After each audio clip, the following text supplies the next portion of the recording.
এর আগে আপনাদেরকে একটা ভিডিও দিছিলাম বেস সম্পর্কে, কলম সম্পর্কে। আজকে আরেকটা ভিডিও নিয়ে আসলাম বিম সম্পর্কে, গেট বিম সম্পর্কে। গেট বিম কিভাবে করবেন এই সম্পর্কে নিয়ে কিছু কথা বলবো। অবশ্যই ধৈর্য সহকারে ভিডিওটা দেখবেন।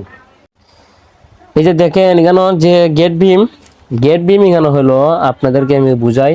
এই যে এখানে দেখেন, এখানে কিন্তু জিপি ওয়ান, জিবি ওয়ান বিম কটা এখানে আছে, আবার জিবি ওয়ান কোন ক্ষেত্রে ব্যবহার করা হয় এটি আপনাদেরকে বলবো, ধৈর্য সহকারে ভিডিওটা দেখবেন। এই যে দেখেন এখানে জিপি ওয়ান বিম হলো এই একটা, আর একটা হলো এখানে ওই যে জিপি ওয়ান এই সাইডে একটা, আবার এখানে একটা। মানে এক কথা বলতে চাইরো সাইডে দে জিপি ওয়ান পাইবেন চাইরো সাইডে দে, চাইরো সাইড নিয়ে মনে করেন চাইরো সাইডটা হলো, চাইরো সাইড বলতে মনে করেন আপনাদেরকে এটি বুঝায় সাইড। জিপি ওয়ান মানে মানে সবচেয়ে নিচেরটা, মানে যেটা আমাদের রড কম থাকবে, যেটা আমাদের ঢালাইয়ের যে টিকনেস কম থাকবে, এটাকে বলা হয় জিপি ওয়ান। আর জিপি টু যেটা, এটা হলো মানে উচ্চ লেভেলটা। যদি কেন আমার দুই নাফের বিম দিছে জিপি ওয়ান, জিপি টু, যদি জিপি3 থাকতো তারপরে হলো উচ্চ লেভেলটা, মানে জিপি টু থেকে যেটা উচ্চ লেভেল সেটা হলো জিপি3। তাহলে জিপি3 যত উপরে দেবেন আপনি তত রড থাকবে বেশি, ডালাই থাকবে বেশি। মানে আবার দেখা গেছে যে কোনো ক্ষেত্রে ডালাই থাকে সমান, রড থাকে বেশি। তাহলে আমি বুঝাই জিপি ওয়ান কেন দেওয়া হলো। জিপি ওয়ান দেওয়া হলো এখানে চাইরো সাইডে, চাইরো সাইড আমার লোড কম, চাইরো সাইডে শক্তি করবে কম, মাঝখানে যে মাইসের যে ডিসিশন যে জায়গাটা আছে না, মাঝখানে আমার এই লোডটা নেবে বেশি, মাইজ জায়গার মধ্যে লোডটা নেবে বেশি, যার কারণে মাইজের মধ্যে বিমের সাইজ বড়, সাইডে দিছি আমার বিমের সাইজ ছোট। তাহলে আমার দেখতে হবে এখন জিপি ওয়ান এর মাঝে রড কটা, জিপি টুর মাঝে রড কটা, জিপি ওয়ান ডালাই কতটুকু, জিপি টুর ডালাই কতটুকু, এটা আমার দেখতে হবে। আচ্ছা ঠিক আছে, এর পরবর্তীতে ভিডিও যাই। কারণ জিপি ওয়ান যেতে গেলে আমার আরেকটা ফাতার মাঝে যেতে হবে। যেমন ধরেন এখানে যে আমার রডের যে সেকশন আছে না, রডের সেকশনে যাইতে হবে, ডালাই সেকশনে যাইতে হবে। তাহলে আমি এখন রডের সেকশন ডালাই সেকশনে চলে এলাম। ওখানে আপনারা খুব সহজে আপনারা বুঝতে পারবেন। এই যে দেখেন আমি বুঝিয়ে দিতেছি, খুব সহজে আপনারা বুঝতে পারবেন। যে দেখেন এখানে হলো আপনার এই যে দেখেন জিপি ওয়ান। তাহলে জিবি ওয়ান আমি যে বিমটা আছে এই বিমটা আমি কতটুকু পাইতাছি। এই যে দেখেন জিবি ওয়ান হলো 10/12, 10 ইঞ্চি বাই 12, 10 ইঞ্চি বাই 12, 12 হবে হাইট আর 10 ইঞ্চি হবে পাশে আর হাইট। তাহলে 10/12 আমি যে বিমটা পাইতাছি এটা হলো জিপি ওয়ান আমার মাঝে।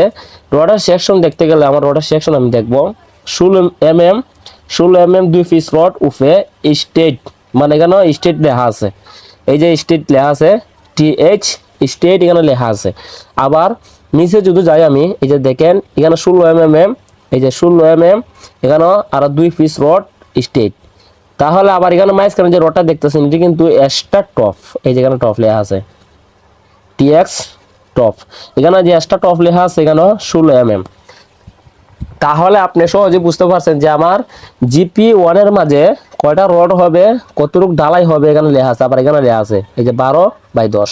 এখন যাবো আমি জিপি টু। এই যে জিপি টু দেখছিলাম, এই যে এখানে দেখেন জিপি টুর মাঝে আমার, এই যে জিপি টুর মাঝে 10/12 ঢালাইয়ের সাইজ কিন্তু দুটোটা এক। এখানে কিন্তু তারা এখানে এই যে এখানে দিছে 12, এই যে এখানে দিছে 12, এখানে দিছে 12, তবে না এখানে কিন্তু তারা ভুল লাগছে। এই ডিসিশনটা ভুল হবে। এই যে এখানে ফাইনাল ডিসিশন, এই যে দেখছেন 15/10, জিপি টু যেটা এটা হবে 15/10। এইটা হলো অরিজিনাল 15/10, কারণ জিপি টুর মাঝে লোড থাকবে বেশি, রড বেশি, সবকিছু বেশি। জিপি টুর মাঝে আমার রড কটা আমি এটা দেখবো। এই যে এখানে কিন্তু আপনারা অনেকেই কিন্তু তারা ড্রয়িং করতে গিয়ে অনেক সময় ভুল করে, অবশ্যই স্যারের সাথে একটু কথা কইয়ে আপনারা ক্লিয়ার করে নেবেন। এই যে এখানে দেখছেন যে জায়গাটা এখানে কিন্তু 10/12 দেওয়া হয়েছে, আবার এখানে 10/12 দেওয়া হয়েছে। এখানে 10/12 দেওয়া হলে কিন্তু এখানে কিন্তু 10/12 দেওয়া হয়েছে, কিন্তু এখানের মাঝে আমার 10/15 দেওয়া হয়েছে। এই যে এখানে যে বিমটা, এটা কিন্তু বিম, এই যে বিমের ভিতরে যে রিংটা আছে না, এই রিংটা তারা দেখাইছে। অবশ্যই আপনারা এটা খুব গুরুত্বতে কাজ করবেন। যে এখানের মাঝে আমি আপনাদেরকে বলি, এখন আমার মূলত কাজটা হলো জিপি টুর মাঝে আমার স্ট্রিট রড করা, স্ট্রিট রড হইলো উপরে হইলো 2টে, নিচে হইলো 3টে। এই যে এখানে 3টে 16 mm 3টে, তাহলে মোট 5টা। এক্সট্রা টপ হলো স্টার্ট অফ হলো এখানে দুইটে, এই যে স্টার্ট অফ দুইটে, এটা হলো নিচের ক্ষেত্রে, আবার এখানে দেওয়া হয়েছে উপরের ক্ষেত্রে, মানে এইটুই মূলত একই বিম। এক বিমের মধ্যে মনে করেন এখানে যে কলমের গুঁড়া আছে না, কলমের গুঁড়ায় এটা L/4 L/3 যদি থাকে, এটা ভাগ করে আপনারা এটা দিতে হবে। তবে আমি কেন যে সেকশন আছে সেকশনও আমি এখন যাব না, আপনার L/3 L/2 মানে L/3 L/4 এভাবে আপনারা অনেক লেখা থাকে বিমের সেকশনে, মানে লম্বা বিমের মধ্যে আর্টিস্ট করা থাকে L/4 L/3 এভাবে লেখা থাকে, এটার দেখে আপনারা অবশ্যই কাজ করবেন। আর মূলত কথা হলো আমি আপনাদেরকে বলি, এখানে যে বিমটা আছে না, এই বিমের মধ্যে আমার যে ঠিক মানে ডালার যে কাস্টিং উর্ফে টপ লেভেল ডালাটা কতটুকু থাকবে, নিচে বটম লেভেল ডালাটা কতটুকু থাকবে, কভারিং সাইড কভারিং কতটুকু থাকবে রিং থেকে, এটা সম্পূর্ণ লেখা আছে, আমি আপনাদেরকে দেখাই, অবশ্যই ধৈর্য সহকারে ভিডিওটা দেখেন। যাই হোক ভাই, আমার এই যে পাতাটা আছে না, এই যে ড্রয়িং যে এটার মধ্যে মনে করেন যে কভারিং যে কাস্টিং গুলো লেখা ছিল, ডালার কাস্টিং প্রত্যেকটা কাস্টিং, এটা আমার আরেকটা ড্রয়িং আছে।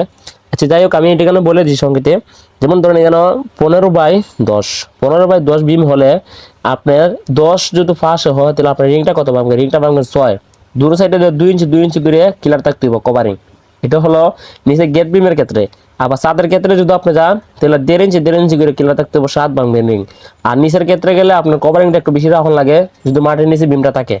আর নিচের যে আটা আছে না, নিচের যে বটম থেকে কতটুকু থাকবে, বটম থেকে আপনি 2.5 ইঞ্চি রাখবেন, বটম থেকে 2.5 ইঞ্চি রাখবেন। উপরে যে টপ লেভেল আছে না, উপরে টপ লেভেল থেকে আপনি 1.5 ইঞ্চি রাখলেই চলবে, উপরের টপ লেভেল থেকে 1.5 ইঞ্চি রাখলে চলবে। গাঁথনি হবে নিচে তো মনে করেন মাটি থাকে, নিচে আপনারা এই 2.5 ইঞ্চি দিবেন, আবার অনেকে 3 ইঞ্চি দেন। তাহলে সেই ক্ষেত্রে যদি আপনার যদি 15 যদি বিমটা হয় তাহলে আপনার রিংটা কতটুকু ভাঙবেন, উপরের 1.5 নিচে হলো 2.5, 4 থেকে যদি 15 থেকে যদি 4 বাদ জায়গা তাহলে আপনার ভাঙবেন কত, 11 ভাঙবেন, 11/6 ভেঙে আপনারা বিম ডালাই দিলেন। নিচের কাভারিংটা বেশি রাখবেন, উপরের 1.5 ইঞ্চি কভারিংটা রাখবেন। তাহলে আজকের জন্য ভিডিওটা এখানে শেষ করলাম। সবাই ভালো থাকবেন। আমার চ্যানেল নতুন হলে অবশ্যই চ্যানেলটা সাবস্ক্রাইব করে রাখবেন পরবর্তী ভিডিওর জন্য।